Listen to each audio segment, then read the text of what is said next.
here in Las Vegas. So hopefully everyone is doing quite well. You'll have to let me know if you can hear me fine. But we're here at the Park MGM. And we just went live, 2 o'clock Pacific time, so a little bit earlier than we normally do. But we're hanging out here and we're gonna have some fun. So we're walking now down into the main casino of the Park MGM, which is the only non-smoking hotel and casino here in Las Vegas, which is really, really great. Awesome. All right, hey, Pumpkin is here. Dr. Pepper is here. What's up, Caw? Hopefully everyone's doing well. You know, I love Vegas, but man,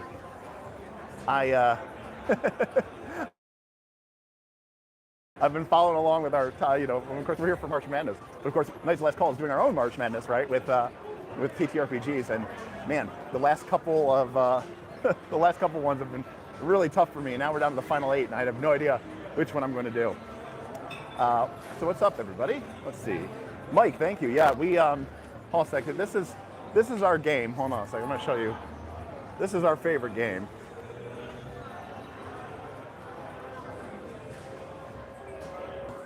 This is the Journey to Planet Moolah. This is my favorite, this is our favorite slot machine.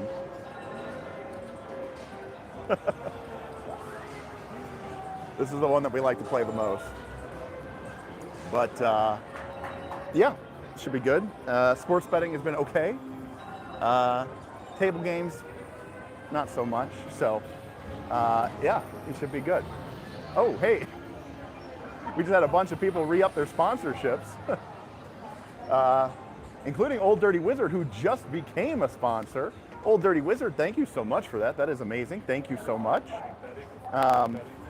Tim C, Shadram, and C Cav, all re-upping. Now, of course, I'm not at home, so I don't know how many months you have been doing it, but I thank you so much for your support. Satir, hello, hello. I'm missing the climax of book 2 of Wheel of Time for this. Was listening it when at work when I saw the announcement. So anyways, yeah, not much is going on. But I will say, whenever I'm in Vegas, and this time especially, the layout of the casinos always inspires me to want to make a mega dungeon based off of these casinos. And it's just, it's what it is, it's the scale. And it reminds me of how much the scale of modern RPG adventures bugs me, because they're so small. And I'm like, this is the casino. This is a casino, right? And like this is this kind of scale that they should be using inside of dungeons. These grand passageways. Because when I look pretty much at any hallway, I'm not even kidding here. In fact, we're gonna walk over to this access hallway, and I'm gonna just basically walk you through what my experience is like. But I basically look at everything under the context of a dungeon, of D&D, all the time.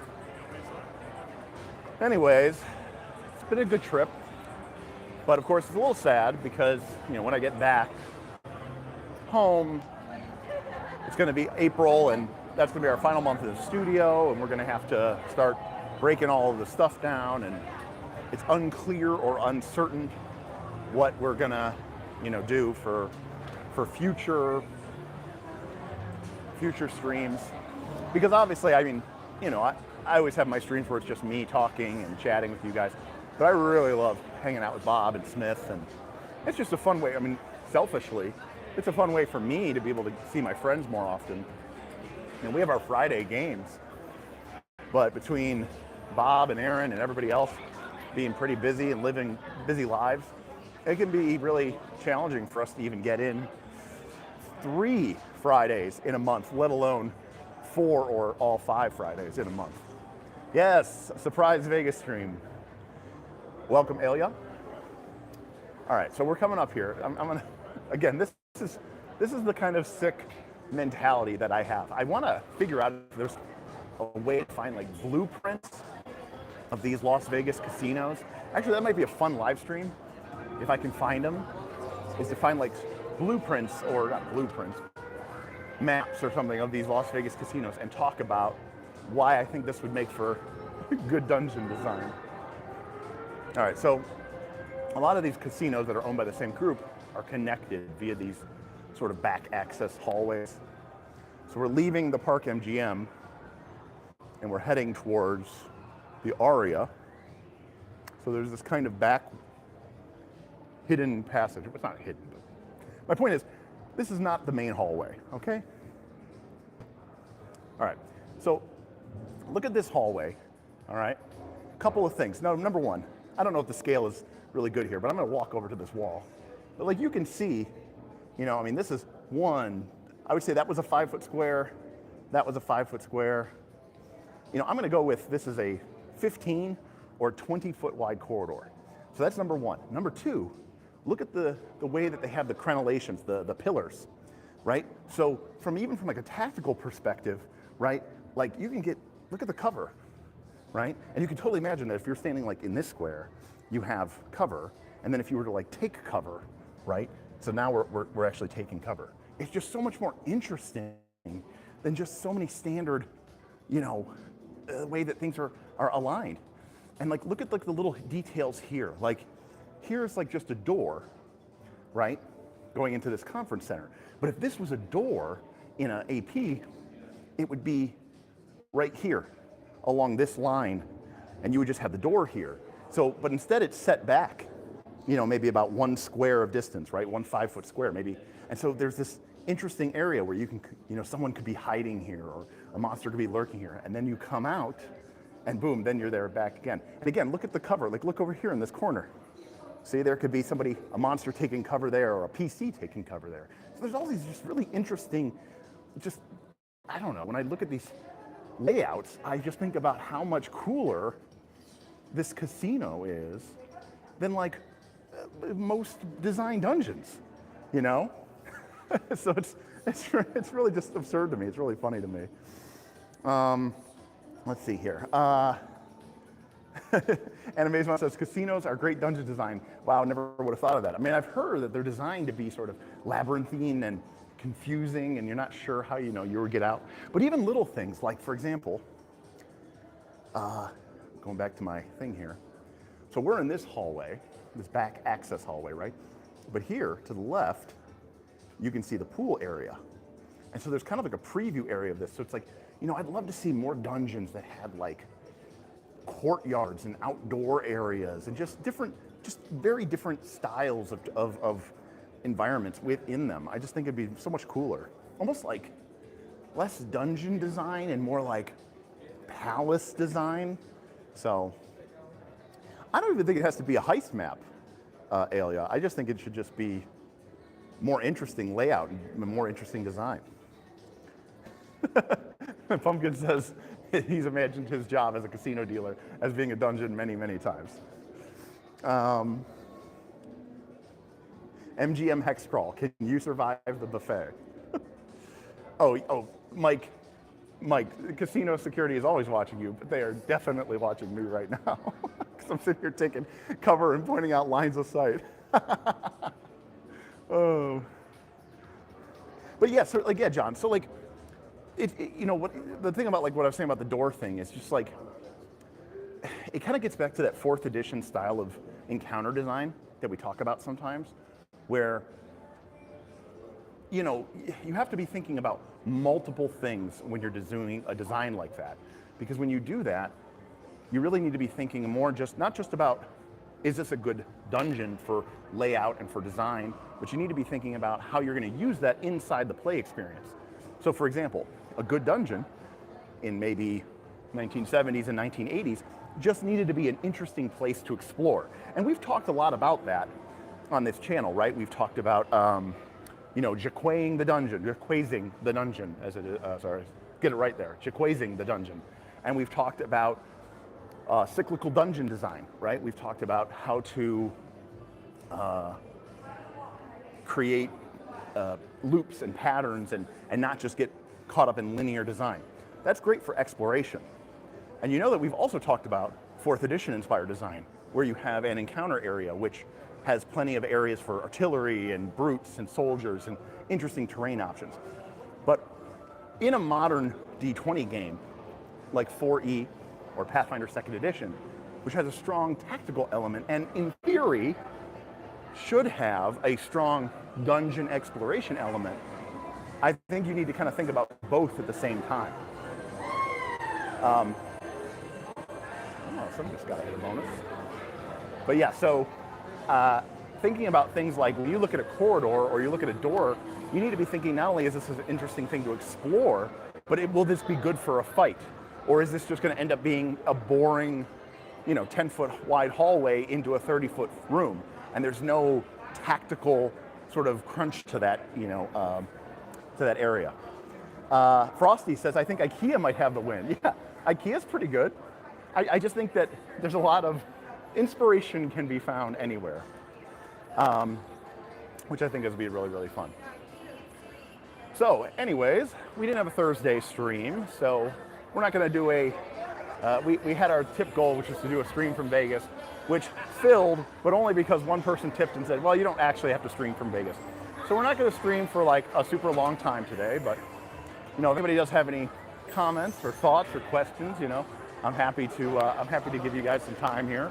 Everybody else is off watching March Madness basketball games, and while I like to bet on them, it's not necessarily my favorite thing to to watch over and over again. Abuelo says, go bet on Black 17. I've kind of retired from the roulette game a little bit. I'm gonna go find a place to sit down here. All right, here we go.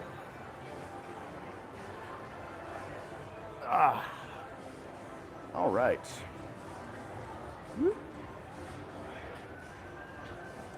Here we go. KOLC March Madness is far more interesting than any of that sports ball stuff. I tend to agree. I know it's just a popularity contest, but I just love seeing, I just love seeing this idea that not that the RPGs are competing, but that, people get excited about them. I think some people have gotten a little bit too excited about them and have sort of defended them a little bit too much. But yeah, it's really interesting to me that that these games have a popularity. And I know that, our Twitter followers and YouTube subscribers and certainly our patrons are much more exposed and interested in those kind of games. But it is nice to see that there's so many, it's nice to see that there's so much interest and passion about these games. But yeah, look, I get it. Most people are, it's the internet. It can be difficult to see if something is just people being purely for fun and for hype, but I think it is interesting. London has a question. Earlier you talked about not gaming as much as you'd like. So say we all. How do you deal with the no game blues in a healthy way? That's a great question, London. For me personally, it's getting over my aversion to playing online. I love playing games in person, and it's easy for me, and it's fun for me, it's enjoyable for me, and not just because of the, element of interpersonal connection, but because I am very, very torn about how to use digital platforms. And the reason I say that is, I tend to make shit up and tweak stuff all the time, and not in advance, right? So when people think about a house rule, they think about someone thought it out in advance and they created it. But if I wanted to change something in, I'll give you a great example. I know that you can do this, but in Pathfinder 2, there's a cap, right, of 3 hero points. Now, luckily, somebody made a module, or maybe they put it into the Pathfinder 2nd Edition system module, but there's an optional checkbox that you can check that lets you have unlimited hero points. Okay, but what if that wasn't there? Okay, and what if I wanted to use unlimited hero points? Now, I know what you're saying. People could just write it down, and they could just track it. But I am of the mindset that is just such a pain in the ass. So I'm tracking it on my digital sheet, and I have to track it analog, and I just things like that really, really frustrate me. They really frustrate me. Or I'll give you another example, more of a house rule. In Legend of the Five Rings, the way the game works is you roll ring dice, black d6, the ring dice, and white d12, the skill dice. And you roll them in a pool, and the number of dice that you get to keep from that entire dice pool, black and white dice together, is equal to the number of black dice that you rolled. But I have a house rule that says if you have 3 or more skill dice, you get to keep an extra die. Well, guess what? On Foundry VTT, if you're playing Legend of the Five Rings, it will not let you do that. It will not let you do that. So you have this dice, really great dice generator, but for my game, I can't use it. So basically people then have to roll their dice outside of Foundry. You have to go either roll them in person at your group, and the person online has to have their own set of real dice, or you have to find an online dice finder and then you're rolling it where no one can see it. And I'm not even saying that I think that anyone's going to cheat. I'm just saying that like the table loses the fun of seeing your result and helping you build your pool, and especially when you're a newer player, which a lot of times when I'm talking about running a game, people are newer and I'm kind of teaching them. It really helps when I can see what is in your dice pool, so I can kind of say, oh, well, you could choose those successes and then get a good success, but you could also choose to not succeed and instead take a bunch of opportunities and create an interesting sort of narrative opportunity for your character. And if I can't see their dice, then I can't have that conversation with them. So I get really frustrated with online play, like a lot. And it's been an aversion for me, and I think that especially in a community like Knights of Last Call, which has so many interesting people and who are really, great players, great GMs, the kind of people you want to play with. I mean, is every single person in that group, the exact type of player that wants to play in a Derek campaign? Probably not, no, but for the most part, there's a selection bias there that people are excited to play, and I think I'd be excited to play with them. And so I want to take advantage of that. And so, I think when you can't get enough games in, the blues, as you pointed out, are real. The other problem is, when games, even if it's no fault of the players, when people miss sessions and game sessions get canceled, it just hurts the momentum of the game. And some games, I think, are better at keeping the ball rolling. But a lot of times these days, when a campaign is happening, as soon as Friday night ends, or as soon as Saturday night ends, and people go back to their normal life, they don't think about the game anymore. It is out of sight, out of mind. And that's fine when you have like a weekly game or something.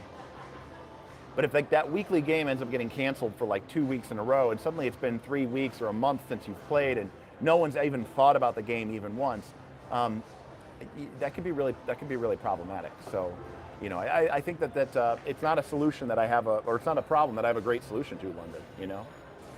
Dixon, happy birthday! Happy birthday to you, my friend. Let's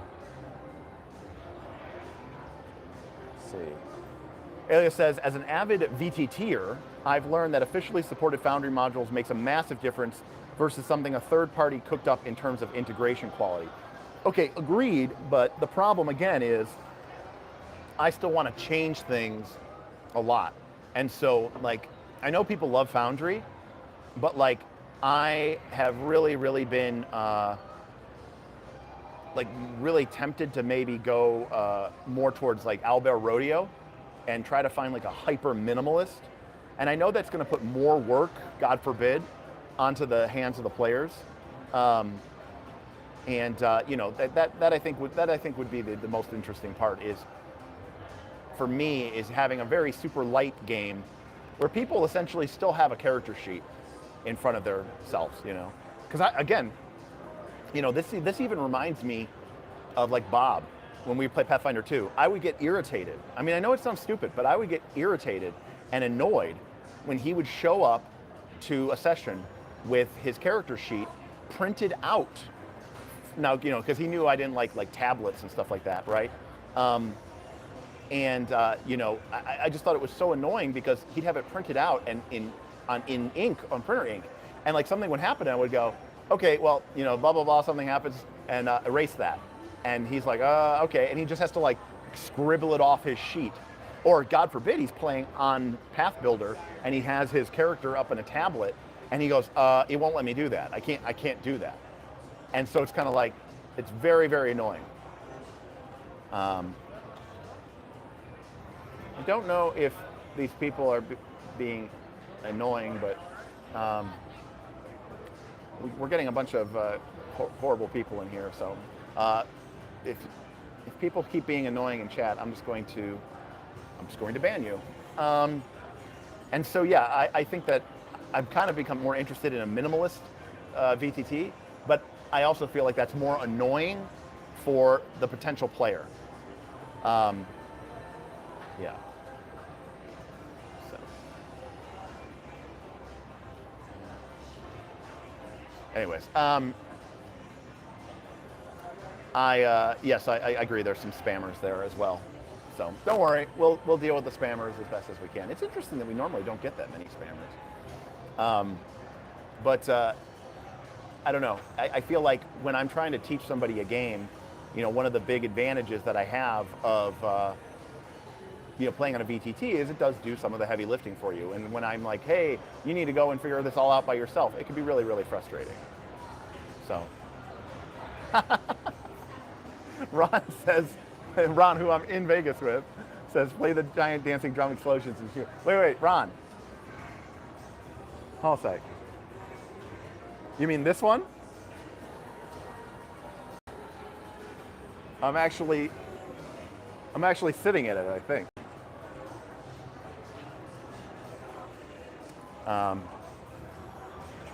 Yeah. We have, let's see here.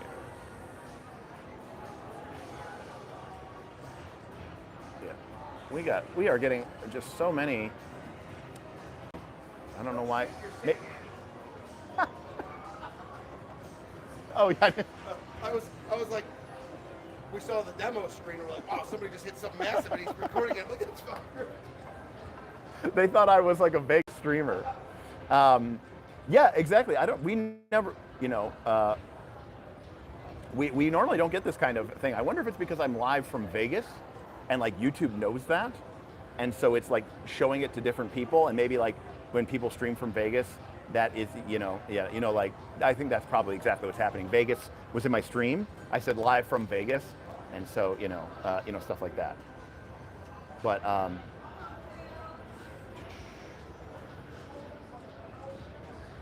yeah, so it must be Vegas.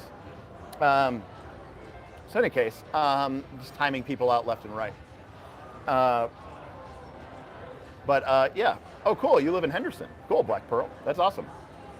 So yeah. What the hell is this chat today? Again, I think the mistake is either the location, YouTube knows I'm in Vegas, or because the title says live from Vegas.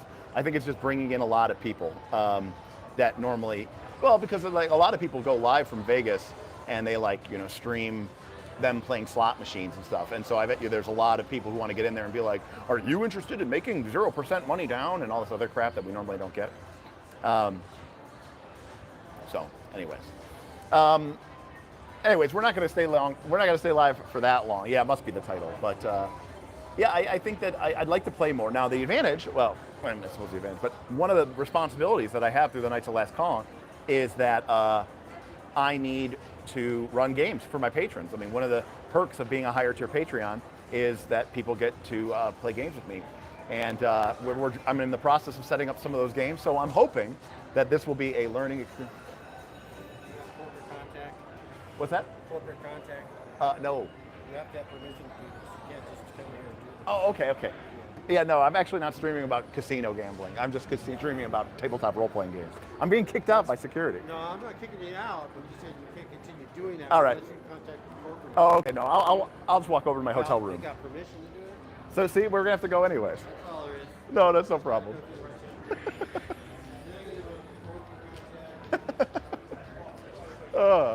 That's great. That's actually never happened to me before.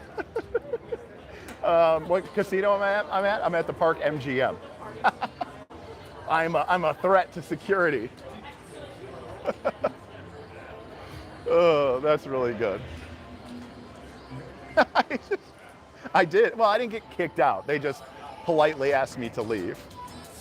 So we're gonna come back over here to the non-casino section. Yeah, sail away. I think. You can. That's what he was saying. You can film the machines, but you need to have corporate permission. But I don't think I don't think he understood that I'm not, like, because there are people that come here just to play casino slots, and they stream it. And you need to get permission, I guess, but that is not what I'm doing. So yeah, you guys were here for when Derek got busted in Las Vegas. Oh, the fuzz got me. Well, Pumpkin, I think it's just because there's like big business now with these people who come in. I mean, some of these Twitch streamers who do the gambling, who do the casino gambling, I mean, they make crazy money, and it's super popular. They get tons of views. And so probably, you know, Park MGM just wants their cut. So anyways.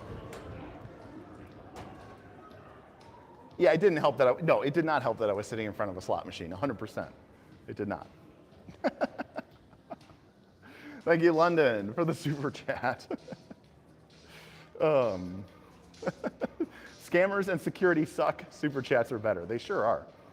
So this is going to be really interesting for me because I am going to be running more games for my patrons, hopefully on the regular, and so it'll hopefully get me more comfortable with playing online. But you know, look, I'm somewhat of a Luddite about that kind of thing, but like overall, I would say that you know, we need to be more. I need to be more open to playing that way because I think that's just I think that's just going to be the way that I'm going to be able to get more games in. Yeah, no, that security guy was totally fine. Black Pearl says I should go to the Olive Garden tonight. No, we're actually going to Carbone tonight, which would be really good. GM Scott with $2 says, here's your bail money.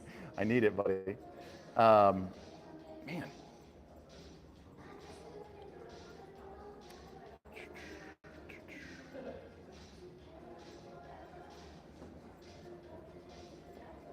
What is, man, these are I'm never streaming from Vegas again. Look at all these crazy people.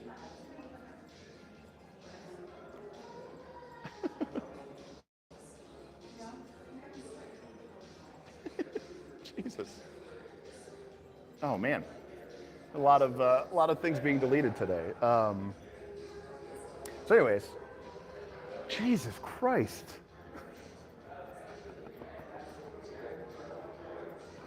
Oh man,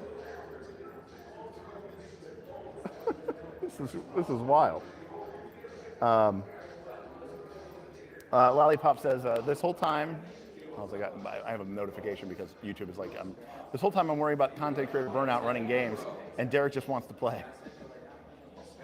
Yeah, exactly. I am very much just in the mindset of I just like playing games, you know. I mean, that's what I really want to do more of, especially since I have so many different games that I want to play. And I do worry sometimes that I become overwhelmed or too confused with all the different rules and all the different interesting.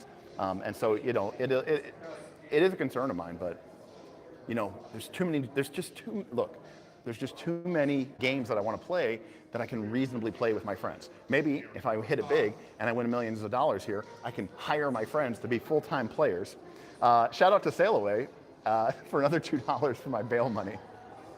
So, yeah, overall, I would say we learned a couple important lessons with this stream, which is number one, don't ever mention Las Vegas in your stream title, because if you do, you will be completely swarmed by trolls and spammers. So that was lesson number one. Lesson number two, don't film at a slot machine because the security guards will kick you out. Okay. Carlos. Anyways,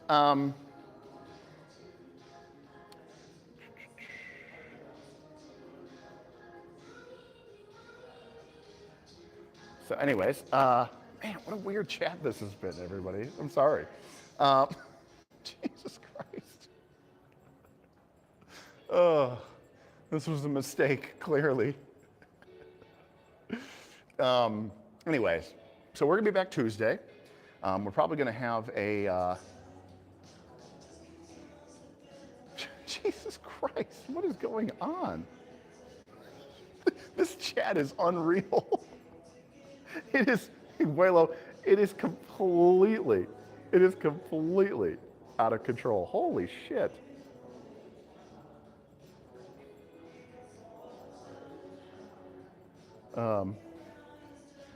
I hope not Lollipop. This is the reason why I never want to be popular, ever. Yes. This is why we need to avoid that at all costs. Kujagras, I have no idea what's going on. Holy shit.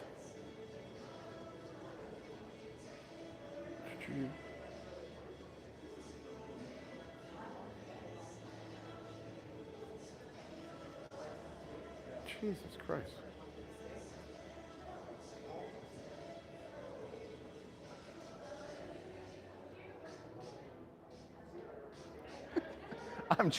I'm trying to ban all these people. It's just, there's too many. This chat is wild. But that's okay, because we're not going to be staying much live for much longer. Okay, Antoine, sorry, you got to go. All right, Anti-Furry Commander, sorry, buddy, you're gone. I want to...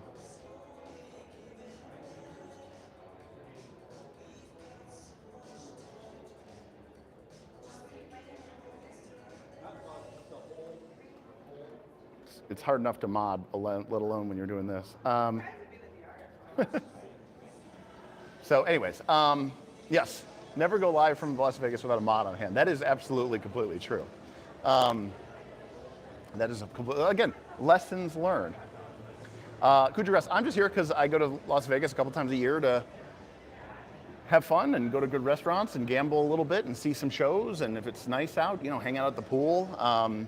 And we usually come here in March for March Madness. So, but anyways, well, thank you everybody for the handful of super chats. I really, really appreciate it. This was a complete disaster, and so yeah, Doc Flamingo, you said it best. This was a complete shit show, and I completely agree with you. London, yeah, we can make London a mod status in the future, but again, this should be completely not a problem in future. No, it's not a convention or anything like that. So anyways, so thank you everybody for hanging out. This was, I don't know if it was good at all, but it was truly a special event. This was worse than Ryutama. I completely agree. And you know, we'll be back Tuesday. So I will see you guys then. We're gonna be hopefully live from the studio. I'll be back next week, so we'll have a normal Thursday stream, and we'll be moving into our April timeframe, and we're gonna be doing some stuff. Thank you, Elia, for the $2 sympathy money for the super chat.